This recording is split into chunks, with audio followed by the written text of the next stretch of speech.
Respected director sir, director ma'am, छोटी ma'am, छोटे sir, आखिरकार वह समय आ ही पहुंचा है जब हमें अपने प्रिय साथियों से विदा होना पड़ रहा है।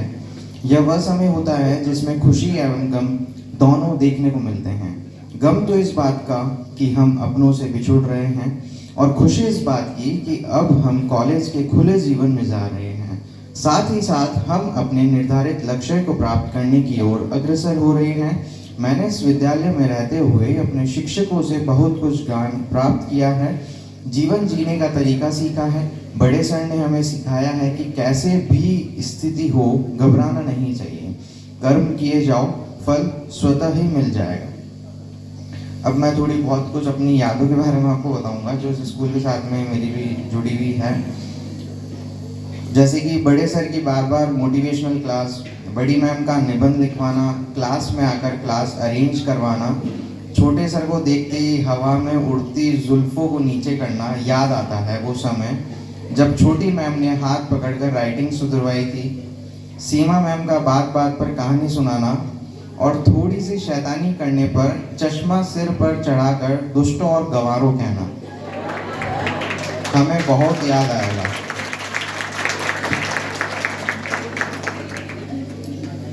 याद आएगी हर्षा मैम की वो धमकी, चुप न रहने पर छोटे सर के आने की कहना, अदिति मैम का बात बात पर क्लास से बाहर निकलने को कहना, लेकिन हम कभी निकलते ही नहीं थे। कीर्ति मैम का यह कहना बहुत याद आएगा कि कल से तुम्हें छोटी मैम ही हिस्ट्री पढ़ाएगी, क्योंकि उनकी क्लास में हम चुप नहीं बैठते थे। याद आते हैं वो क्षण जब मनोज सर मुझे मेरी बचपन में की गई शरारतों की याद दिलाते हैं। याद आती है मुझे वह बारिश जब मैंने देखा कि बचपन में ही मेरे पैर कपिल सर के पैरों के बराबर हो गए थे। हुआ यूं था कि एक बार कपिल सर के शूज बारिश में गीले हो गए थे और मैंने मेरे शूज उनको पहनने के लिए दिए थे, जो कि उनके बिल्कुल सही आ गए थे। इस प्रकार इस विद्यालय की यादों को अपने जहन में लिए मैं विद्यालय से विदा हो रहा हूँ। और आकांक्षा मैम के साथ में जो याद जुड़ी हुई है वो ये है कि एक बार मैं छोटा था और बड़े सर और आकांक्षा मैम घर जा रहे थे, तो मैंने गेट बंद किया था। तो आकांक्षा मैम ने मेरे को बोला था आ जाओ तुम गाड़ी में बैठो, घर घूम के आते हैं। तो आकांक्षा मैम और बड़े सर मुझे गढ़ घुमाने लेके गए थे, और कौस्तुभ ने मुझे पूरे घर का टूर कराया था। और आकांक्षा मैम को पहले हम दीदी बोलते थे। ठीक है मैम।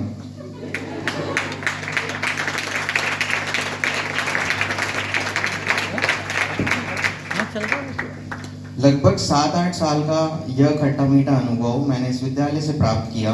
हमने नादानी वंश बहुत सी गलतियां की होगी, भूलवंश आपका दिल जाने अनजाने में दुखाया होगा, इसलिए हम आपसे क्षमा याचना करते हैं। और कुछ स्कूल की यादें और भी है जो मैं बताना चाहूँगा।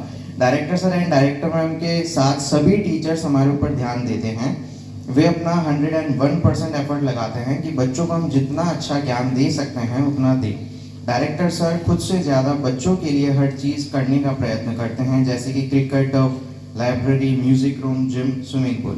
किसी भी स्कूल के डायरेक्टर इतना ध्यान नहीं देते हैं अपने बच्चों पर कि हम हर एक फैसिलिटीज़ अपने बच्चों को जितनी हो सके उतनी प्रोवाइड कराएं। यह स्कूल पर्सनली मुझे काफ़ी अच्छा लगा है। काफ़ी बदलाव इस स्कूल से मेरे जीवन में मुझे देखने को मिले हैं। और सबसे मेन बात कि सावन सीनियर सेकेंडरी स्कूल आपको स्टेज देता है जो हर स्कूल नहीं देता। दूसरी स्कूल इस चीज़ पर बिल्कुल भी ध्यान नहीं देते हैं। बाकी सावन स्कूल के लिए जितना कहो उतना कम है। अब एक बार कल आकांक्षा मैम ने बोला था कि आप अपने जितनी भी लाइफ के एक्सपीरियंसेस हैं वो अपने जूनियर्स के लिए छोड़ करके जाना। तो मैं कुछ पॉइंट्स वगैरह लिख करके लेके आया हूँ खुद से, ये कोई गूगल यूट्यूब से नहीं है। तो कुछ पॉइंट्स है जो जूनियर्स को मैं बताऊंगा, और सिर्फ जूनियर्स के लिए नहीं है, वो 12th क्लास के स्टूडेंट्स के लिए भी हैं।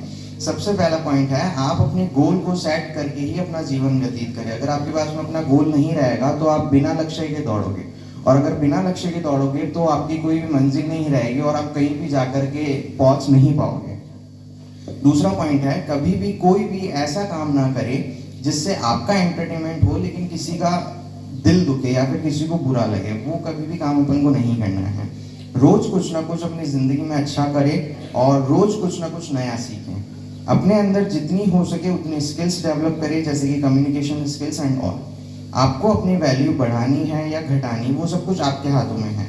कभी भी ज़िंदगी में किसी भी चीज़ के लिए किसी को ब्लेम नहीं करना। जो भी चीज़ आपके साथ में होती है या फिर कुछ भी आप बनते हो, वो सब कुछ अपनी खुद की मेहनत से ही बनते हो। ऐसा नहीं है कि नहीं, आप कभी अपने जीवन के अंदर सक्सेसफुल नहीं हो पाए तो आप उसका ब्लेम अपने टीचर्स पर, अपने फ्रेंड्स पर, अपनी फैमिली पर नहीं दे सकते। उसका ब्लेम सिर्फ और सिर्फ आपके खुद के ऊपर ही जाता है। और 7 पॉइंट ये है कि हम ये चाहते हैं कि हम हमेशा कंफर्ट जोन में रहे।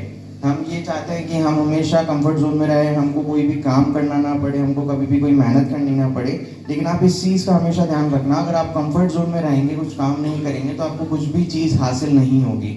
अगर आपको कुछ भी चीज़ हासिल करनी है तो उसके लिए आपको अपने हाथ पैर चलाने पड़ेंगे, अपना एफर्ट डालना पड़ेगा, तब जा करके ही ये जो दुनिया है, जो भगवान है, वो चीज़ आपको देने के लिए अपना एफर्ट डालेंगे।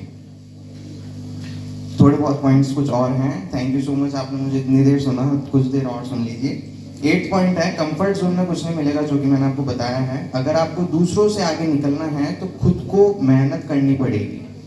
9 पॉइंट उसी से रिलेटेड है, क्योंकि ज़िंदगी अगर सिर्फ जीनी ही है, कुछ अच्छा या बेहतर नहीं करना, तो आप में और दूसरे जो लिविंग बींग्स हैं, मैं डायरेक्ट वर्ड्स नहीं बोल सकता हूँ, जो डायरेक्ट वर्ड एनिमल है वो नहीं बोल सकता हूँ, दूसरे जो लिविंग बींग है, तो उनमें और आप में क्या फ़र्क रहेगा अगर आप कुछ बड़ा अपनी ज़िंदगी में करके नहीं जाएंगे। 10 पॉइंट ये है, हमेशा कोई भी कुछ भी आपको बोल रहा है तो उसे आप एक्सेप्ट करना सीखें। भले आप उससे अपने जीवन में इम्प्लीमेंट करें या ना करें, लेकिन एक्सेप्ट ज़रूर करना सीखें। मैंने कई से स्टूडेंट ऐसे देखे हैं जो टीचर या एल्डर्स कुछ भी बोल रहे हैं उसे एक्सेप्ट नहीं करते हैं, उसे हंसी मजाक में उड़ा देते हैं। तो ऐसा हमें बिल्कुल नहीं करना है। और अब मैं अपनी स्पीच को, अपने वर्ड्स को विराम देना चाहूँगा। By the way, thank you so much मुझे सुनने के लिए और डायरेक्टर सर को मुझे स्टेज देने के लिए। Thank you so much.